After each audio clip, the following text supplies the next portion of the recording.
मराठीला दिलेल्या मुलाखतीमधून फडणवीसांनी ठाकरेंवर निशाणा साधलाय। मातोश्रीचं दार ठाकरेंनी बंद केल्याचं फडणवीस म्हणालेत। ठाकरे कोत्या मनाचे, पद नसताना सुद्धा कोस्टल रोडचं उद्घाटन केल्याचं देवेंद्र फडणवीसांनी म्हटलं। ठाकरेंनीच नवं टेंडर काढून अदानीकरण केलं असा आरोपही मुख्यमंत्र्यांनी केला आहे। मुख्यमंत्री फडणवीसांनी पालिका निवडणुकीच्या पार्श्वभूमीवर TV9 मराठीला खुमासदार मुलाखत दिली आहे। TV9 मराठीच्या या मुलाखतीत फडणवीसांनी मुंबई, कोस्टल रोड, अदानींसारख्या अनेक प्रश्नांवर बोलताना ठाकरेंवर टीकेचे बाण सोडले। कोस्टल रोड, समृद्धी हायवे आणि अटल सेतूचं श्रेय आमचंच असल्याचं म्हणत फडणवीसांनी ठाकरेंवर पलटवार केलाय। माझं त्यांना खुलं आव्हान आहे की तुम्ही मुद्द्यावरती बोला। आम्ही जसं सांगतो मुंबईमध्ये कोस्टल रोड हो हे आम्ही केलेलं आहे। उद्धव ठाकरे कुठल्या संवैधानिक पदावर होते मला सांगा? कुठल्याच नव्हते। अशा पद्धतीचं उद्घाटन करायचा त्यांना अधिकार होता का? नव्हता। तो मला होता, मुख्यमंत्री म्हणून फक्त मला होता, पण मी मोठं मन दाखवलं। हे कोत्या मनाचे लोक नाही होता मी, त्यांना फक्त श्रेय घ्यायचं होतं, त्यांना दाखवायचं होतं की हे मी करतोय। तर मातोश्रीची बदनामी मी नाही केली, पण ठाकरेंच्या लोकांनी माझी आणि पत्नीची बदनामी केल्याचं फडणवीसांनी म्हटलंय। तुम्ही त्यांना चहाला बोलवणार नाही? जेवायला बोलवीन की त्यांनी बकवास करणं बंद करावं, मातोश्रीला बदनाम करण्याचं बंद करावं, कौटुंबिक बदनामी आमची बंद करावी। जी कौटुंबिक बदनामी कधी कोणाची केलेली नाही, माझ्याकडे माहिती असून सुद्धा मी केली नाही आणि मी करणार नाही। मी काय मागितलं होतं? मला मुख्यमंत्रीपद नव्हतं मागितलं, शिवसेनेसाठी, कारण मी बाळासाहेबांनी दिलेलं वचन होतं। जो तुम्हाला समोर खड्डा आहे हे सांगणारे मित्र गमावलात, आता खड्ड्याच्या रस्त्यात चाललात तुम्ही। मित्र गमावला असं आहे, मातोश्रीचं दार त्यांनी बंद केलं होतं, मी नव्हतं केलं। मी फोन करत होतो, एकनाथ शिंदे, मिलिंद नार्वेकर हे सगळे याचे साक्षीदार आहेत। ते साधे फोनवरही बोलायला तयार नव्हते। कसं आहे, कोण बोला? उद्धव ठाकरे? हा, उद्धव ठाकरे। उमेश, तुम्ही मी 5 वर्ष सोबत आहोत, बिलो द बेल्ट आरोप करत नाही मी, कधी त्यांच्यावर कुठले आरोप केले नाही। त्यांच्या लोकांनी माझ्या विरुद्ध, माझ्या पत्नीच्या विरुद्ध इतक्या खालच्या स्तराला जाऊन, सगळे पुरावे आहेत, इतक्या खालच्या स्तराला जाऊन ज्या ज्या पद्धतीनं आम्हाला बदनाम केलं, अश्लील, अगदी अश्लील आमच्याबद्दल लिहिलं, मी कधी त्याला रिॲक्ट केलं नाही।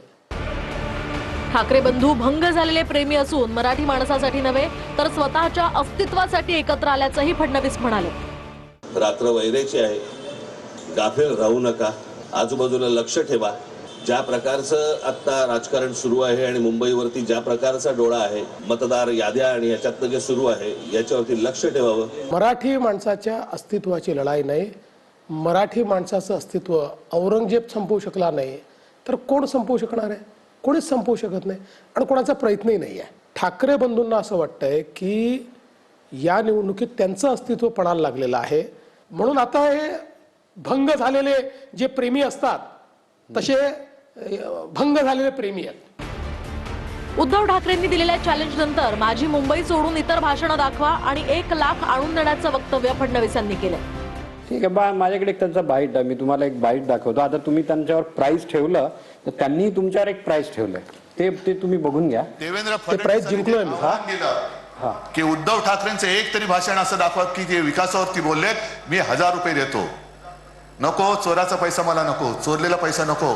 पण देवेंद्र फडणवीस, मी तुम्हाला आव्हान देतोय की तुमचं मोदींपासूनचं तुमचं आणि तुमच्या खालच्या चेला चपाट्यांचं, अगदी वर्गाच्या मॉनिटरची निवडणूक असली तरी हिंदू मुस्लिम न करता केलेलं भाषण दाखवा, आम्ही सगळे मिळून तुम्हाला 1 लाख रुपये देतो। जा, 1 लाख रुपये तुम्ही आणू शकता त्यांच्याकडनं, माझा प्राइज मनी।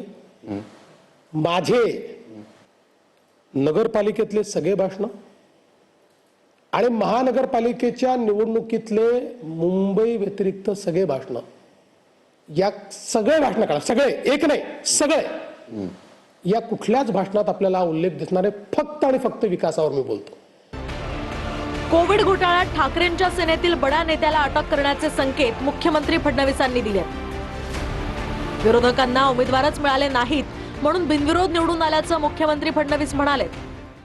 या महाराष्ट्रामध्ये 60-60, 70-70 माणसं उमेदवार सत्ताधारी पक्षाचे बिनविरोध निवडून येतात.